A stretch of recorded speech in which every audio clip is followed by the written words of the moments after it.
On va donc évoquer dans ce deuxième temps de la tchatch de ce jour ce film réalisé par Diego Governatori, Quelle folie.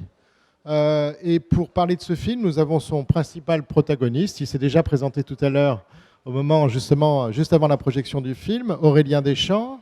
C'est un film que je pense une bonne partie d'entre vous a vu. C'est un film assez passionnant. On en a déjà un petit peu discuté, mais justement, en fait, j'aimerais, pour commencer, poser une ou deux questions à Aurélien, avec, je dirais, comment dire, pour peut-être le fait que, justement, Aurélien n'est pas le réalisateur du film. Et donc, justement, c'est ça aussi qui est intéressant, c'est-à-dire que c'est en tant que protagoniste, en tant, j'oserais presque dire personnage, finalement, en fait, du film, que tu es là. Alors, première question, quand même, c'est une question qu'on doit tous se poser, hein, j'imagine, ici, c'est, au fond, tu m'as dit que ce film, tu l'as dit d'ailleurs tout à l'heure, c'est un film qui a été tourné en 2015, donc c'est déjà un petit peu ancien. Est-ce que c'était un projet ancien? D'où vient ce projet? Cette relation avec Diego Governatori, etc. Est-ce que tu pourrais déjà en dire deux mots? Très bien. Effectivement, le film a été tourné principalement en 2015. Et le film s'enracine ou met en scène de toute façon la relation d'amitié qui, je crois, est assez tangible entre moi et le réalisateur. Et effectivement, c'est un projet dont Diego a eu l'idée au tout début en 2013. Et au début, ça devait être une fiction. C'est-à-dire que moi, je suis comédien de formation et ce projet, au début, devait être l'histoire d'un homme enfermé dans sa parole, mais dans un registre, dans un contrat, dirons-nous, de fiction. Et il se trouve qu'on a procédé par improvisation en recherchant des choses. Et il se trouve que la parole ne s'est pas tout à fait enclenchée dans le sens de la construction d'un personnage. Donc en tout cas, il y avait des choses qui se disaient et que le cadre de la fiction nous est apparu comme étant un peu impropre, pas tout à fait approprié à capturer ce qui se passait. Et Diego, un beau jour, a eu une révélation, c'est comme ça qu'il le dit. Il s'est dit, mais voilà, en fait, il faut filmer cette parole telle qu'elle est là. Et ne plus s'embarrasser de la construction d'un cadre de fiction. Voilà, donc c'est comme ça qu'est né le projet, et ça c'était en 2013, et le film a été tourné en 2015, donc effectivement ça fait déjà un peu de temps. Alors, en 2015, pendant l'été 2015, et contrairement peut-être à ce que le montage pourrait nous laisser croire, de manière presque continue, à Pampelune, en Espagne, là, c'est ça, en fait? Oui, oui, tout à fait. Tout à fait, oui. Tu dis ça par rapport à la campagne, c'est ça Oui, par rapport à ouais. la campagne, par rapport Ouais, à la ville, etc. tout à Enfin, fait. voilà. Toutes les images, c'est Oui. Pampelune et les environs de Pampelune, la campagne, la Navarre, et voilà. Alors, on reviendra évidemment sur la question de la parole, qui me semble être l'enjeu, le sujet majeur du film. Hein. Peut-être quand même nous expliquer ou te faire, là, l'interprète de Diego Governatori, la raison pour laquelle vous êtes allé filmer à Pampelune, justement, puisque, après tout, cette parole semble finalement s'inscrire un peu de manière un peu surprenante, quoi, dans ce contexte de la feria de Pampelune, etc. Tout à fait, ben ça c'est une idée de Diego, comme toutes les idées de mise en scène ou de montage ou de fabrication de l'objet film que vous avez donc pu voir. C'est Diego qui était aux commandes. Moi, j'ai pas du tout, j'avais vocation à être acteur de la fiction que ça devait être. Je suis devenu sujet, protagoniste, je sais pas comment on dit en documentaire, de cet objet qui existe au final. Mais à la base, c'est Diego qui le pilote. Donc, Pampelune, effectivement, c'était l'une de ses décisions, et lui, la motive par le fait qu'il voulait vraiment nous sortir de notre habitat naturel. On est parisien, donc dire des choses comme ça dans le cadre de Paris, c'est quelque chose qui ne l'attirait pas du tout. Il trouvait ça, il avait besoin de quelque chose qui nous déstabilise. Et donc évidemment, c'était très déstabilisant de se retrouver par 40 degrés, entouré de gens complètement bourrés, dans la perspective de dire les trucs les plus compliqués de la Terre. C'était effectivement assez déstabilisant. Mais donc c'était son idée, voilà, c'était son idée de nous décentrer et ensuite de recueillir cette énergie qui lui sans le justifier plus que cela, il trouvait que c'était le décor, là, c'est son geste artistique, enfin autorial, de dire que voilà, il y avait quelque chose qui lui parlait et qu'il avait envie de ça. Et donc avec un tournage où tu vas à la rencontre des Sud-Africains là dans les rues de Pampelune, donc avec à la fois une interaction quand même avec le réalisateur, avec Diego Governatori, qui est permanente, qui est présente dès les premiers plans du film, et puis aussi avec d'autres personnes autour de toi. Tout à fait, tout s'est fait de toute manière enfin, beaucoup de films sont faits à la... comment dire, je dirais pas au petit bonheur la chance ou à la va comme je te pousse, je dirais pas ça, mais c'est que les films sont des aventures, on sait pas trop dans quoi on chemine, on récolte des choses, à savoir des images et des sons, puis après on fabrique quelque chose avec ça. Donc c'était pas très prémédité. Enfin, ce film-là, peut-être particulièrement, c'est vrai que ça s'est fait. Il y a des pans entiers de dispositifs, on pourrait presque dire, qui ont été complètement jetés à la poubelle. C'est-à-dire des passages où j'étais peut-être trop didactique ou alors trop... parce que moi-même, je ne savais pas du tout dans quoi on allait. Donc mon rapport à ma façon, mine de rien, de me mettre en scène, forcément, il y en a toujours une, était parfois, je ne sais pas, et c'est très difficile à nommer aussi cette affaire, mais ça n'allait pas. Donc finalement, il a fabriqué le film avec voilà, des petites choses comme ça qui se sont trouvées ou qu'il a fait matcher les unes avec les autres. Mais effectivement, ça s'est fait voilà, dans la rue, n'importe comment. Il y a toute une séquence de nuit. Pour tout vous le dire, je peux vous le dire, il m'a fait boire. il m'a fait boire pour voir ce que ça allait donner. Alors voilà, une nuit de beuverie et d'errance dans la ville à faire n'importe quoi. Les rushs sont quelque part, mais il s'est dit bon là il y a rien à en faire. Voilà, par exemple, c'est comme ça quoi. Alors c'est justement pour rebondir sur Pampelune. Alors, parce qu'à la fin, dans le générique, il me semble qu'il y a, au niveau des dates, deux dates de tournage, dont une deuxième à Pampelune, enfin voilà, donc qui semble plus tardive. Donc moi, je m'étais dit que c'était par rapport au discours d'Aurélien, qui avait peut-être une volonté après de mise en scène. Alors, après, parce que dans le montage aussi, il y a des incrustations dans les arènes, donc de la parole d'Aurélien, donc un peu, enfin moi j'ai vu ça comme le taureau dans l'arène par rapport avec sa violence et par rapport au public, et par rapport à la foule, il y a un moment aussi, il dit, en citant, je crois, Nietzsche, que la folie est dans le groupe et pas dans l'individu. Donc voilà, alors je m'étais dit que c'était peut-être... c'était venu après, mais j'ai l'impression que je me suis trompé, qu'il y avait une volonté en quelque sorte de mise en scène et donc cette espèce de retour à Pampelune, mais apparemment c'est pas ça. Pour vous dire, les images, la quasi-totalité des images avec moi à Pampelune ont été tournées en 2015, mais lui, Diego, est allé, je crois, 4 étés là-bas, pour des images diverses. Par exemple, le dernier été, il y est allé principalement pour avoir les plans qu'il lui fallait pour faire la séquence dans les arènes, avec les incrustations, parce qu'il n'avait pas les chants, les contre-chants dont il avait besoin pour faire le truc à quoi il pensait. Donc par exemple, la dernière année, parce qu'il a eu cette idée-là d'incruster des images dans l'arène, il l'a eu, je ne sais plus, donc au printemps 2017, où le film est fini depuis le printemps 2018. Et je crois que c'est printemps 2017, il s'est dit, mais voilà, il me faut ces images-là, et puis donc il retourne une 4e fois en juillet 2017 pour avoir la poignée de plans qui lui serviront pour incruster les images, quoi. Voilà, par exemple. Mais sinon, 2015, ouais. Voilà, le titre est « Quelle folie ?» et on vous entend 2 fois, 2 reprises dire « Quelle folie ?» Alors, est-ce que ça correspond au fait de faire le film ou bien le fait d'être allé à Pampelune?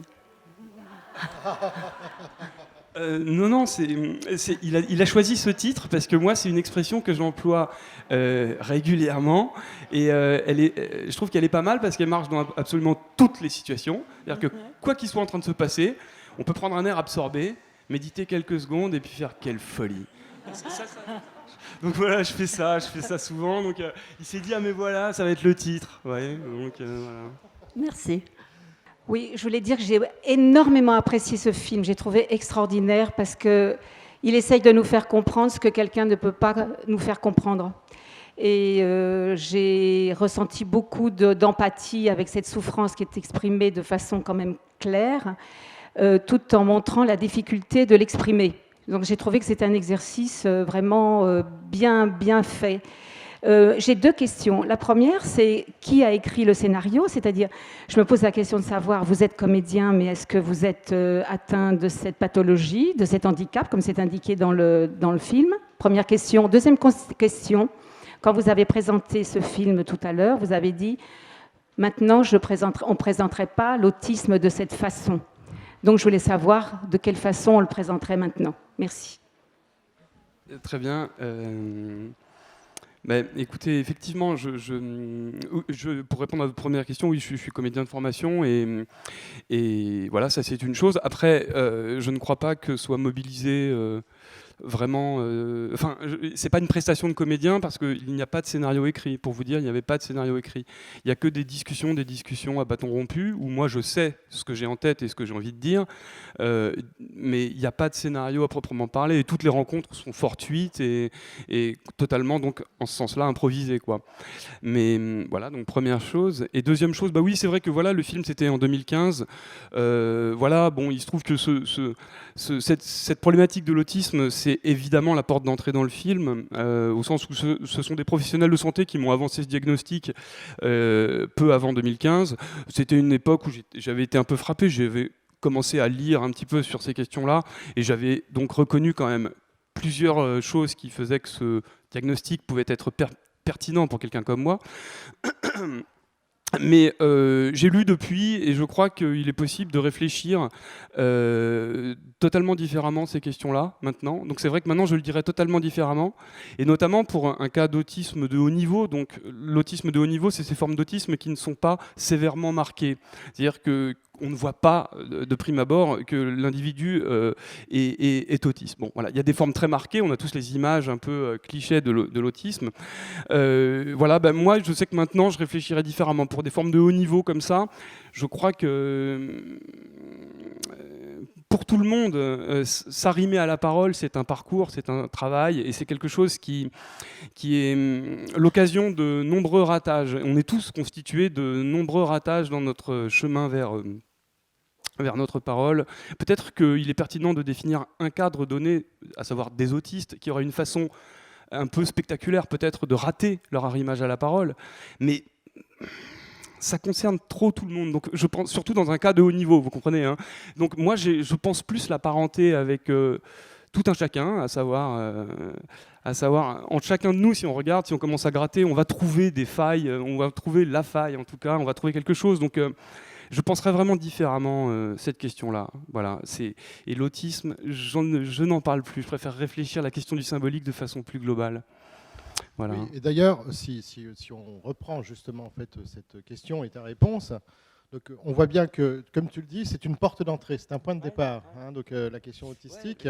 Et ensuite, au fond, ce qui guide le film, ce qui conduit le film, c'est cette sorte de surgissement, de jaillissement de la parole, du verbe, quoi, en quelque sorte, qui évidemment est une parole d'introspection, mais qui est aussi, on le comprend assez vite, au fond, une sorte de volonté d'explication du monde par ton propre prisme, quoi, en quelque sorte. Avec, on a utilisé ce mot tout à l'heure, une forme d'autofiction, mais ce n'est pas toi qui filmes l'autofiction, c'est en fait quelqu'un d'autre qui filme l'autofiction. C'est-à-dire, au fond, une exploration de toi, mais comme tout un chacun, comme tu le dis, en fait. Oui, effectivement, ouais, c'est une espèce une plongée dans un univers intérieur que m'a proposé Diego, dont je ne sais pas exactement ce qu'il en ressort. Enfin si, ce qu'il en ressort, c'est que moi, ce film, il m'éclaire. Par exemple, j'ai envie de poursuivre un travail sur la parole. Jusqu'à présent, bon, moi, j'ai eu l'occasion de réaliser 2 courts-métrages de fiction. Actuellement, je ne trouve pas le chemin pour écrire de la fiction. Et effectivement, la piste de l'autofiction m'a été révélée en voyant ce travail. C'est-à-dire, je me suis dit, oui, c'est vrai, la parole qui me traverse, parce que c'est tout sauf la mienne, hein, c'est quelque chose qui traverse, qui s'enclenche. J'ai l'impression qu'il y a, pour moi, quelque chose à faire avec, en continuant à essayer d'amadouer cet animal qui s'emporte parfois, et c'est vraiment ça qui se passe dans le film, des irruptions de paroles, des choses comme ça qui s'emportent, et c'est toute la difficulté pour moi de canaliser les forces qui traversent pour précisément leur donner forme. Oui, si la parole te traverse, ça veut dire que si elle est un jaillissement, ça veut dire qu'aussi il y a là quelque chose que je trouve assez intéressant avec cette déambulation dans les rues de Pampelune. C'est-à-dire que finalement, elle s'interrompt parfois, elle ressurgit, elle rejaillit, parfois tu es empêché. Et d'ailleurs, peut-être qu'il y a ces séquences où tu dis « là, je peux pas ». En fait, c'est trop difficile, etc. C'est parce que là aussi, Diego Governatori t'a mis dans une situation difficile, tu es gêné par le bruit, ou bien parce qu'il finalement, il filmait tout le temps. Voilà. Est-ce qu'il s'arrêtait de filmer par moment ou pas? Oui, on filmait pas mal, ouais, mais pas plus de 2-3 heures par jour, ce qui n'est pas continu, parce qu'on faisait des grosses journées, mais il y avait 2-3 heures de rush je crois même, oui, si, 2 heures, je crois. Donc c'est pas énorme, et puis, mais non, mais c'était une traque. Moi, je suis étonné de ça. C'est-à-dire que moi, je ne savais pas de quoi je parlais. Et c'est pour ça l'autisme est une porte d'entrée, parce que c'est aussi ça qui donne une unité globale au projet, lui donne une thématique, lui donne, même à vous, spectateurs qui ne connaissez pas ce dans quoi on rentre, vous vous dites, ah bon, bah voilà, on est en train de me parler de ça. Hein, c'est pas un film qui montre un gars qui est en train de dire des trucs compliqués, etc. Ça donne un point d'ancrage. C'est ça. Voilà. Après, c'est bien tout le problème de cette parole que j'essaie de constituer, lui trouver déjà une thématique, une unité, une direction, une identité. Il se trouve que ce concept-là a donné une part de cette identité, mais évidemment que c'est ça qu'on voulait traquer, quoi, cette chose-là. Bon, je crois que vous avez en partie répondu à une question que je me posais, parce que je suis pédopsychiatre et j'ai beaucoup de mal avec les catégorisations. Donc j'ai trouvé qu'il y avait un paradoxe dans le film, dans votre mode d'entrée. C'est-à-dire que d'un côté, vous positionnez en disant que vous avez du mal avec le langage à structurer. Si vous choisissez un titre, après c'est difficile de savoir de quoi vous allez parler dans le paragraphe ou vice-versa. Et finalement, vous n'arrêtez pas de vous définir dans ce film comme autiste. Autrement dit, vous acceptez de vous laisser enfermer dans une catégorisation. Donc là, c'est un peu ce que vous venez d'un... Enfin, en tout cas, pour moi, c'est un paradoxe. Dans la mesure où le diagnostic arrête, pour moi, la pensée, c'est vraiment un problème. Alors, effectivement, finalement, depuis, vous avez cheminé, c'est ce que je comprends. Oh non, moi je ne trouve pas que les étiquettes arrêtent les discussions. Au contraire, elles les autorisent fondamentalement. Elles les intitulent accessoirement. Mais non, je trouve que le langage dans son entièreté fonctionne par étiquette juxtaposée. Donc une de plus qui serait un petit peu plus haut et qui nous engloberait un peu plus. Moi, en tout cas, d'un point de vue méthodologique, ne me pose pas de problème. Donc je ne comprends pas le paradoxe. Je croyais que vous alliez en soulever un autre qui, à mon avis, est là. Mais si vous ne l'avez pas vu, tant mieux. Mais... Ah, vous me posez une colle. Mais tu peux prolonger. Non, mais vas-y. On est entre nous. Je me suis vendu, là. Non, mais c'est vrai que c'est tellement compliqué que là, c'est quand même une sacrée gymnastique. Là où il y a des choses qui sont peut-être un peu paradoxales, c'est que c'est à quel point, c'est ce que je disais d'entrée de jeu tout à l'heure quand je vous disais que j'aspirais à penser de façon plus globale la question du symbolique sans déterminer des cases isolées dans lesquelles on reconnaîtrait des individus spécifiquement marqués, etc. C'est très compliqué, c'est-à-dire que je crois que dans ce film, Diego, il est tout le temps quand même dans un fantasme un peu romantique de glorifier la marge comme marge et la différence comme différence. Et moi, je suis en permanence de façon un peu démonstrative parce qu'il a tendance à aller trop fort de l'autre côté. Je lui rappelle, moi, de l'autre côté, que il y a quand même des contingents de personnes qui sont abîmées, qui sont prises dans des impasses, dans des nœuds, dans des choses impossibles. Impossibles pourquoi ? Parce que fondamentalement dysfonctionnelles. Moi, c'est ce que je lui disais toujours, il n'y a rien à glorifier là-dedans, il n'y a rien à... Il n'y a pas de posture de poète maudit là-dedans, c'est vraiment des endroits ingrats. Je veux dire, il n'y a pas 150 000 façons de vivre sa vie. Alors, le concept de fonction est un petit peu rudimentaire, mais il faut quand même pouvoir manger, dormir, faire ses besoins, avoir des relations juste un petit peu interfacées avec le monde et avec autrui. On parle de toutes ces choses-là quand même. Et si vous êtes pédopsychiatre, vous devez voir des tableaux cliniques effrayants. Donc, je veux dire, moi, je suis un petit peu gêné par les gens qui décrètent un peu trop vite qu'on est tous dans le même sac, qu'on a tous la même condition, parce qu'après tout, on est tous mortels ou je sais pas trop quoi. Ça, super, mais ça, c'est une discussion de philosophe. Après, il y en a qui sont capables de profiter de la vie, quoi qu'on en dise, et puis il y en a qui sont vraiment pas capables, qui sont handicapés par quelque chose de très violent. Alors la question de savoir si la frontière entre ces deux groupes est véritablement fondée, jusqu'à quel degré, etc., c'est très compliqué, et c'est là évidemment matière à débat. Mais en attendant... il me semble que ce film, effectivement, s'inscrit légèrement dans un petit paradoxe à cet endroit-là. C'est-à-dire que parfois, je semble pensez vraiment qu'il y a une frontière relativement franche et je crois, en tout cas maintenant, avoir bougé. Et je préfère penser par les traits communs désormais plutôt que de penser par les spécificités qui aliéneraient certains groupes à d'autres.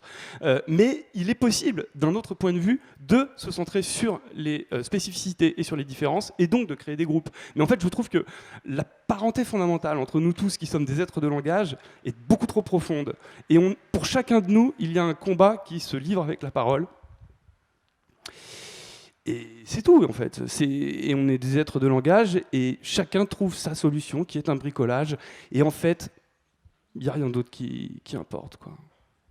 Moi, je trouve. En tout cas, je voulais vous dire, moi j'ai trouvé ça très touchant et très courageux que vous livriez à cet exercice et puis ce que vous avez pu nous livrer. Merci. Merci à vous. Je suis ravi que ça vous soit parvenu. Oui, donc on disait donc une question relative au langage, c'est-à-dire un langage qui quand même est un langage dont on s'aperçoit quand même très vite qu'il est non seulement ce qui structure le film, mais un langage qui surgit parce qu'il te structure toi aussi, en fait. Voilà. Et finalement, là-dessus, il y a quand même une forme de dramaturgie quand même interne au film. C'est-à-dire, alors avec ce retour en arrière, justement, c'est surprenant quand on est dans les arènes avec l'incrustation des images, puisque là, tu l'as dit tout à l'heure, ce sont des essais, enfin je ne sais pas si tu l'as dit d'ailleurs, ce sont des essais qui ont été faits antérieurement au film, en 2013, qui sont incrustés dans les arènes, et avec du coup une parole dont on voit bien que tu dis d'ailleurs, oui, c'est pas bien, ça c'est pas ça que je voulais dire, ça marche pas, etc. Voilà. Donc finalement, en fait, la question c'est est-ce que cette construction, qui est celle justement de ta parole, est-ce qu'elle suit aussi une forme de dramaturgie? Est-ce qu'il y a une dramaturgie dans le film finalement? Est-ce qu'il y a quelque chose qui pourrait presque se passer sur une autre scène que l'écran et peut-être sur la scène justement? Pourquoi pas? Enfin voilà, je ne sais pas. Je pense que je suis assez mal placé pour le dire parce que moi, c'est tellement moi, toute cette affaire, que j'ai du mal à y distinguer une quelconque progression ou évolution ou advenue de quelque chose qui serait comme un climax dramaturgique ou quelque chose de cet ordre-là. Mais bon, moi, je suis avant toute chose voilà, je suis frustré aussi. J'ai l'impression que le film dit un tout petit peu, alors que moi, chaque rush, j'aimerais pouvoir le développer parce que je me souviens de ce que j'avais dit avant, ce que j'avais dit après, le petit moment qu'il monte. Et j'ai l'impression que, je sais pas, si on pouvait isoler 20, 25 petits moments ou une quinzaine de moments où je parle, je pourrais reprendre de façon beaucoup plus détaillée chacune de ces prises de parole que je trouve très lapidaires et très incomplètes. Mais non, sur la dramaturgie, je saurais. Donc je sais pas trop comment. Ouais. D'accord. D'autres questions? Oui, madame. Merci. Bon, alors d'abord, je me demande si le ministère de la Culture du tourisme espagnol n'est pas en train d'entrer à Jandou, parce qu'entre Pamplune dans votre film et l'autre jour dans les derniers jours du monde, je trouve que là, vraiment, c'est une pub d'enfer. Bon. Je ne sais pas si ça donne tellement envie d'aller à Pamplune en même temps. Attendez. Donc, voilà. Non, mais... attendez, je suis désolée, moi j'y suis allée pendant 10 ans à Pamplune, je peux tout vous expliquer. Mais bon, il y a des moments où vraiment c'est de la folie comme ça d'ailleurs, et puis il y a d'autres moments, il n'y a pas que ça. Enfin bon, passons, on n'est pas là pour parler de ça. Et le sangria, enfin voilà. Ce que je voulais vous dire, c'est que moi, je n'y connais pas grand-chose dans le débat, mais ce que je trouve que c'est un film brillantissime, et qui parle à l'intelligence des spectateurs d'une façon extraordinaire sur le fait de comment utiliser la parole, comment entendre la parole, comment l'écouter et comment la brancher à ses pensées à naître ou qui vont arriver ou qui sont juste latentes. Parce que c'est vraiment extraordinaire. Moi, j'ai trouvé ce film formidable, vraiment. Je vous félicite. Et vous, parce qu'il faut le dire tout ça. Hein. Et puis votre réalisateur. Merci beaucoup, ça me touche beaucoup et effectivement, je crois que c'est ça qui s'est cherché. En tout cas, moi, je crois que quand je parle, c'est ce que j'essaye d'activer, hein, c'est de réussir à traduire les choses qui me traversent et que je peux être en l'occurrence en train d'essayer de penser. Et puis c'est formidable que mon ami ait réussi à récolter ces tentatives-là, quoi, puisque c'est quand même de l'ordre de la tentative avant tout. Mais donc non. C'est très bien dit en tout cas. D'ailleurs, le film va être vu par un plus large public parce qu'il va sortir en salle, je crois, non? Tout à fait. Le film va sortir en salle. Il va sortir le 2 octobre. Donc, Donc voilà, il va sans doute voyager en région, donc voilà, peut-être plus tard qu'en octobre du coup, mais en tout cas il aura sa vie voilà, dans plein de cinémas, et il passera aussi sur France 2 en novembre. Voilà. C'est bien. Voilà, moi j'ai envie de prendre la parole en tant que maman, effectivement, qui assistait bien souvent impuissante à cette souffrance, à cette parole qui partait un peu dans tous les sens. Et donc, évidemment, Diego, qui était souvent à tes côtés, qui assistait à cette souffrance, lui, il avait effectivement un moyen à sa disposition, qu'il a mis donc un petit peu, je pense, à ta disposition pour t'aider un petit peu. Donc, je voulais savoir si, effectivement, ce film t'avait un petit peu aidé quand même. Est-ce que tu avais passé un palier quand même enfin, je sais Merci pas, voilà, maman de cette prise de parole. Je suis curieuse. J'adore. Magistral. Non, mais c'est important. C'était important. C'était pas prévu, hein. C'était parfait, c'était parfait.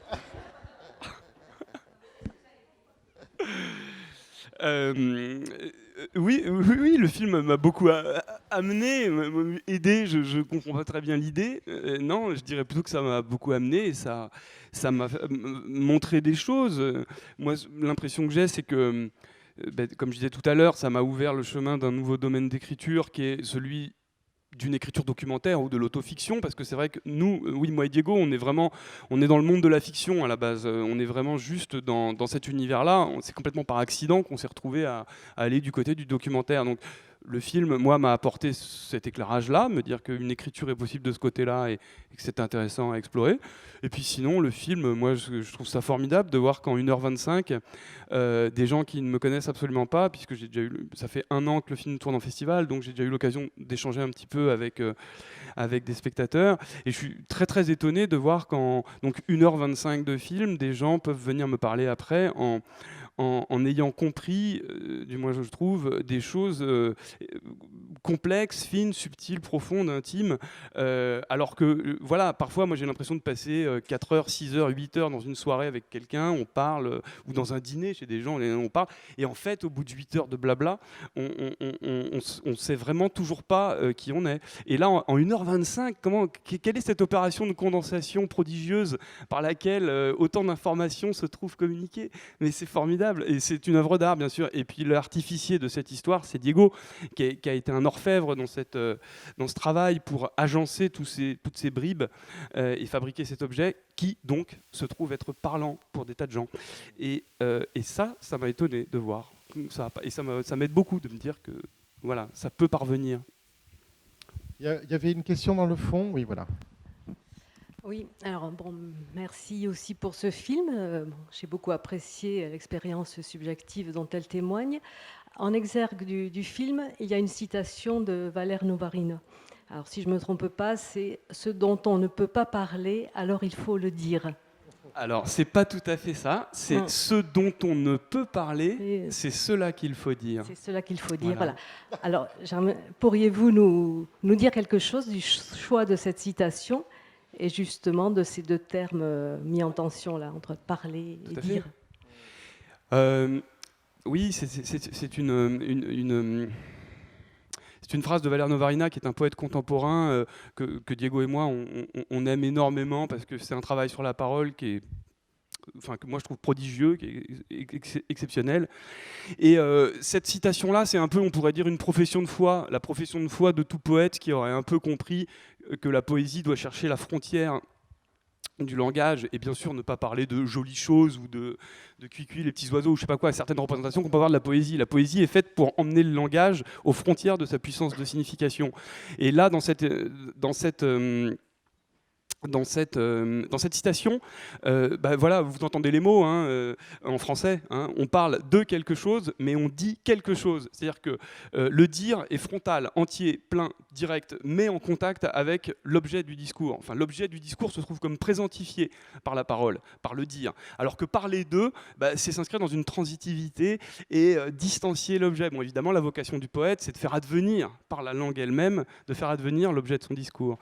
Et donc, ce dont on ne peut parler, c'est cela qu'il faut dire. C'est encore une étape au-dessus, c'est-à-dire que c'est quelque chose qui se trouve dit par le poète, et il se trouve que cette chose qui est dite, bah, on ne sait pas de quoi elle parle. C'est-à-dire qu'on ne sait pas ce qu'elle veut dire.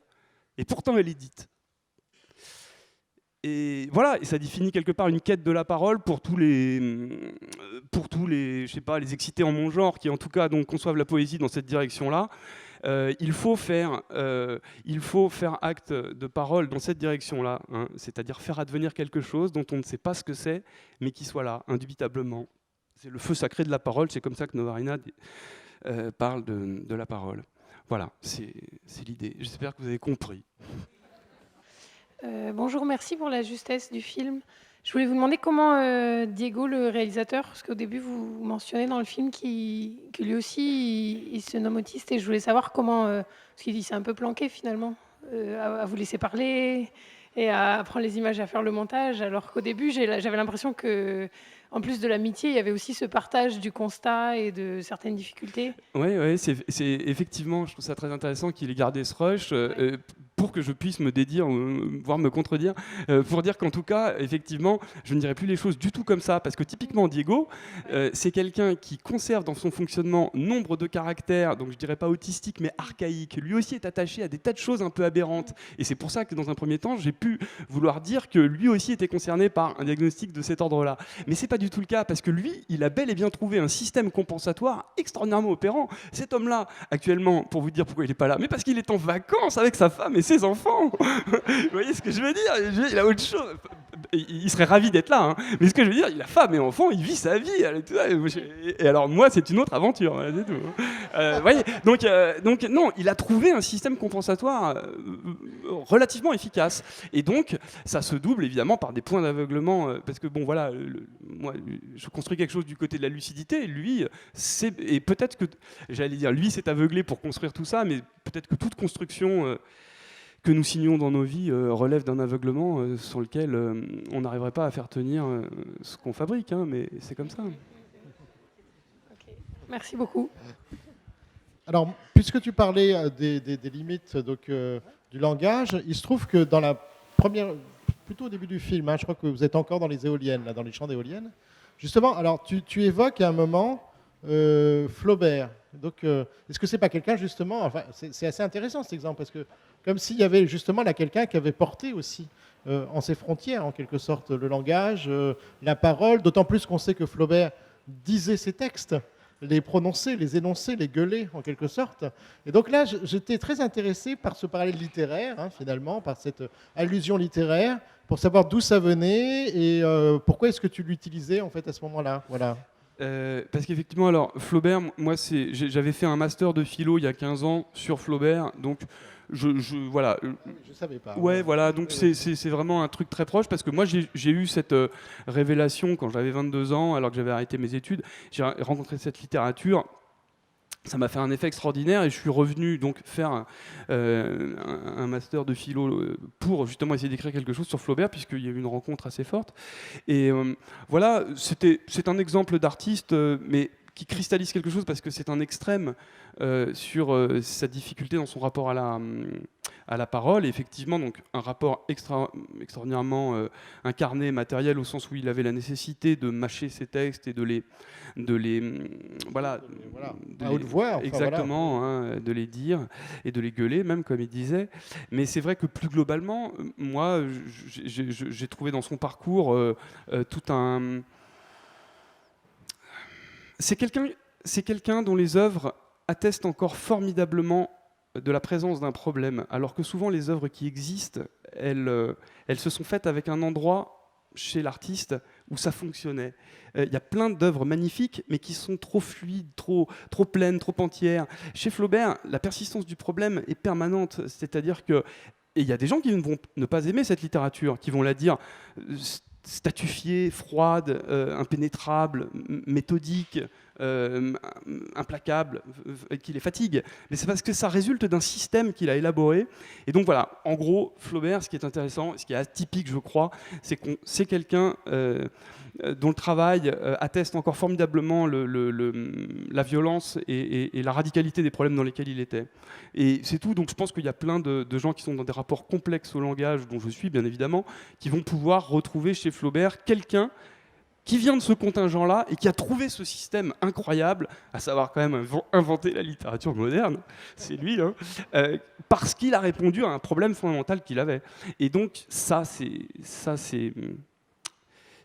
vrai que ça crée une spécificité. En passant par une forme de radicalité, parce que finalement, le film, si je puis dire, respire la radicalité, finalement, y compris dans son aspect formel, etc. Et le film. Oui, le film, là, oui, en fait, voilà. Finalement, il y a ce point commun, qui est celui de la radicalité. Oui, peut-être, effectivement. Ouais, ouais. Y compris une radicalité formelle, esthétique, presque, en fait, hein, donc, dans le film, mais dont tu n'es pas responsable, je le sais. Oui, oui, le caractère formel et plastique très soigné, effectivement. Tout à fait, oui. Il y avait une question, monsieur. Oui, encore un grand bravo. Bon, mais plus simplement, l'image du taureau dans le film qui m'apparaît un personnage, je ne dirais pas central, mais enfin, vous allez me dire si j'ai bien compris, mais où il est dit que le taureau est dangereux. Est-ce que non, ce n'est pas le taureau qui est dangereux, ce sont les gens qui sont dangereux. J'ai bien compris. Voilà. Alors, est-ce que le taureau s'apparente à la complexité, au danger, à toutes les difficultés, et allons plus loin, jusqu'à la parole à la complexité, et que ce sont les gens qui n'arrivent pas à bien maîtriser, à bien manipuler cette complexité. Enfin, cette image du taureau là dans le film et de la foule me paraît très intéressante. Oui, effectivement, c'est donc la parole de ces deux gars là qui sont sud-africains qui disent ça, hein, je crois. Hein, et ben, là, vous vous lancez sur une piste interprétative du sens que l'on pourrait reconnaître à l'œuvre qu'a donc fait mon ami Diego. Écoutez, c'est effectivement, peut-être que cela vient résonner dans le sens que, enfin, cela peut tout à fait résonner si c'est comme ça que vous l'entendez résonner. Effectivement. C'est une lecture possible. Enfin, en tout cas, c'est certainement pas à moi de commenter l'œuvre dans un quelconque. Les vêtements noirs que tu portes, c'est toi qui les as choisis ou c'est Diego? Non, c'est évidemment Diego qui avait cette idée-là. Dans le contexte de Pamplune. Tout à fait. Tout à fait. Oui, qui font qu'on te voit de très loin, quoi. En oui. fait, hein, voilà. Donc, dans ce contexte-là, non, mais comme une sorte de tache noire, hein, finalement, donc au milieu de cette foule, là, de cette marée humaine, hein, voilà. D'accord. Oui, tout à fait, c'est pas moi. Hein. Oui, d'accord. C'était son dispositif. Ouais. D'accord. Non, mais en effet. Oui, avec tout ça, j'avais oublié de vous demander pourquoi Pamplune. Mais donc, en y réfléchissant, enfin, moi, alors c'est une interprétation, c'est-à-dire qu'on voit des milliers de personnes qui sortent d'eux-mêmes, qui sont vraiment dans une extériorisation exacerbée, face à quelqu'un qui n'arrive pas à s'exprimer. On pourrait dire c'est le yin et le yang aussi, ça, hein, comme ça, parce que c'est extraordinaire. C'est pas pour rien qu'il a décidé de filmer à Pamplune. Ah ben, si vous le ressentez comme tel, c'est très bien, c'est que son pari est réussi et que ça avait un sens d'aller là-bas, effectivement. Non, mais c'est ça. Ouais, c'est ça.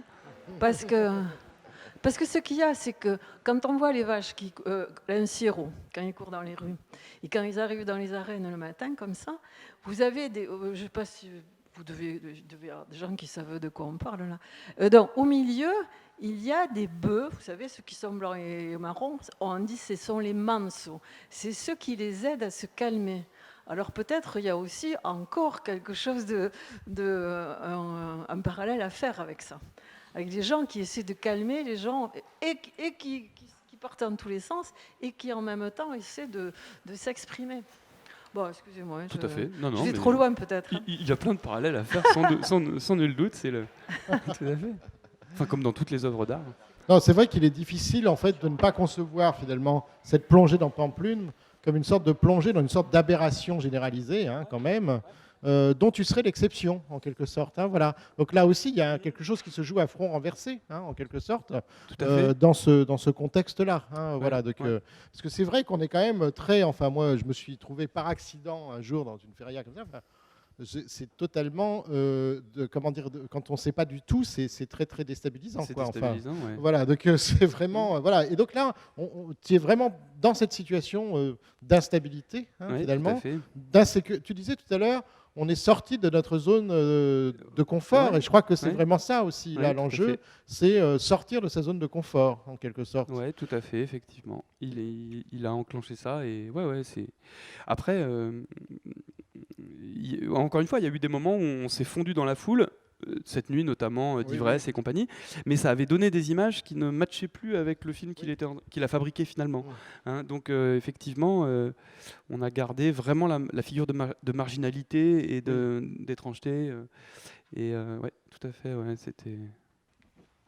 Oui, bonjour. Je me posais une question concernant l'expression globale que vous avez eue dans le film. C'est un ressenti assez fort que j'ai eu. J'ai vraiment eu la sensation, alors comme c'était un documentaire, même s'il y a toujours des passages sélectionnés pour le faire, quand vous exprimiez sur un sujet quelconque, bon, qui était totalement improvisé, si j'ai bien compris, j'ai toujours eu la sensation d'une forme de vraie dépersonnalisation, c'est-à-dire que ça arrivait, mais vous disiez peu souvent « je », mais souvent l'autiste ou les autistes.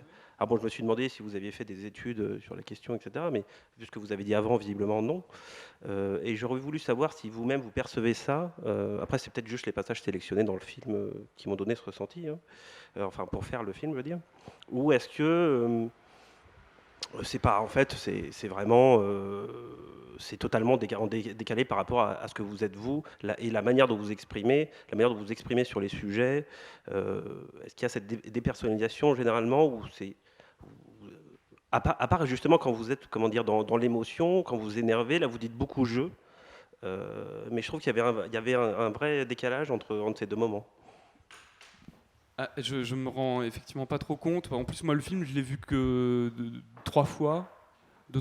Je suis pas très à l'aise avec, donc je le connais vraiment pas. Je n'aurais pas de souvenir précis sur le nombre d'occurrences du jeu, etc. Je me rends pas compte, hein. Mais en tout cas,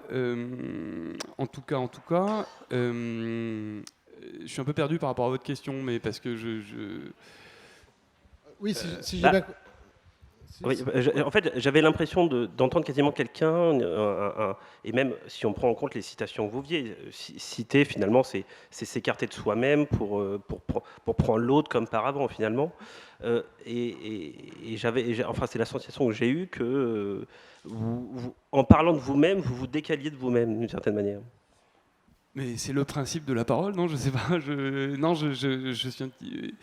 c'est-à-dire que vous parlez là de l'œuvre, effectivement, et je ne saurais trop quoi en dire. En tout cas, quand je parle de cette chose-là, j'entends cette question de la dépersonnalisation et du... Moi, je trouve que ça s'inscrit dans quelque chose d'un peu naïf qui est dans ce film de ma part, qui est de m'inscrire un peu franchement dans cette identité autistique. Voilà, j'en parle effectivement en disant que c'était l'époque où j'étais sous le coup d'avoir constaté quand même dans mes lectures des traits communs et d'avoir retrouvé, même dans des témoignages sur le net, etc., des vécus qui sont quand même très singuliers et qui sont partagés et qui sont marginalisés, peu connus et qui sont handicapants. Donc j'étais sous le coup de ces choses-là. Donc il y avait un sentiment d'identité, d'appartenance, puisqu'il y a vraiment des choses comme les nuisances sonores qui sont quand même globalement à peu près systématiquement partagées par les gens qui sont situés dans le spectre autistique, et puis plein d'autres choses. Donc c'est vrai que j'avais tendance à, je trouve de façon naïve, à unifier comme ça une identité. Donc voilà, après... mais bon, c'est vrai que j'ai essayé de pas trop dire jeu parce que je trouve ça pas intéressant. Merci.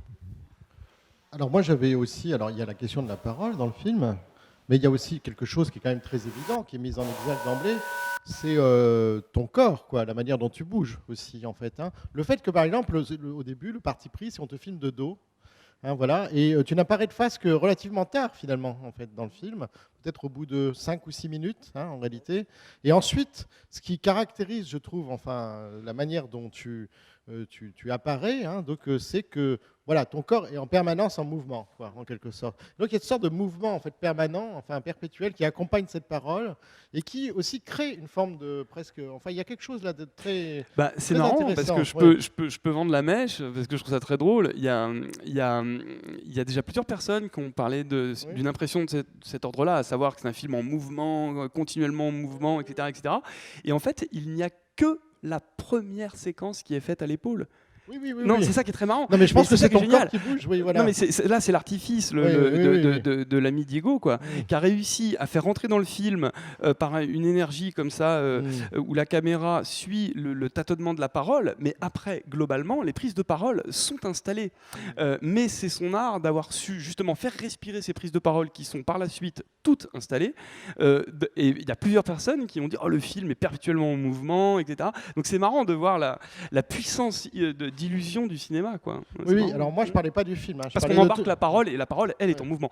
Oui, je parlais de ton corps en fait, qui est en mouvement à l'intérieur du film. Oui, si tu veux, en fait. oui, après il y a d'autres plans où je ne parle pas, où le corps effectivement est en... Voilà.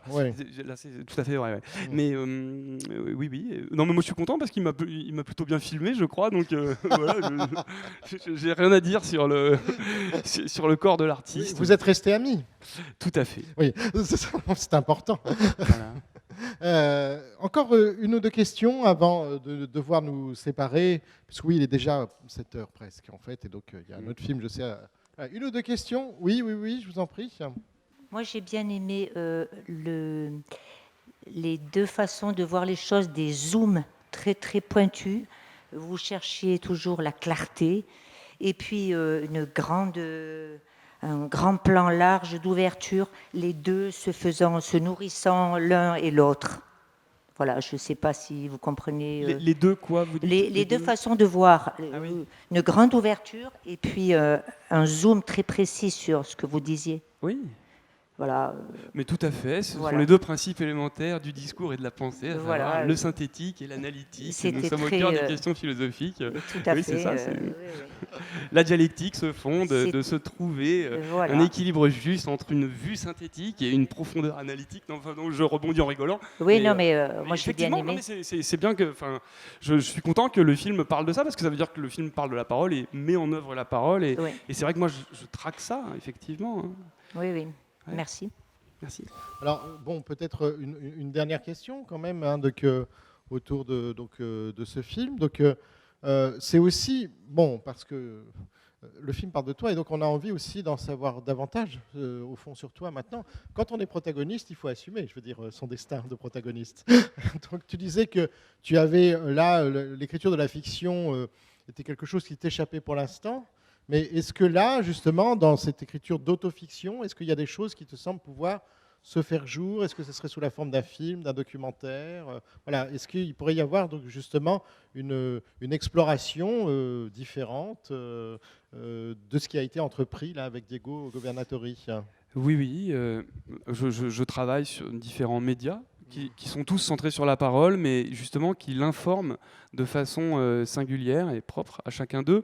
À savoir, oui, je travaille sur de l'autofiction, de la parole filmée, et puis je fais des tas de recherches pour filmer cette parole. Mais YouTube, je trouve ça fascinant aussi. C'est un média que je recherche aussi dans ce sens-là, parce que c'est une formidable façon de mettre en boîte la parole.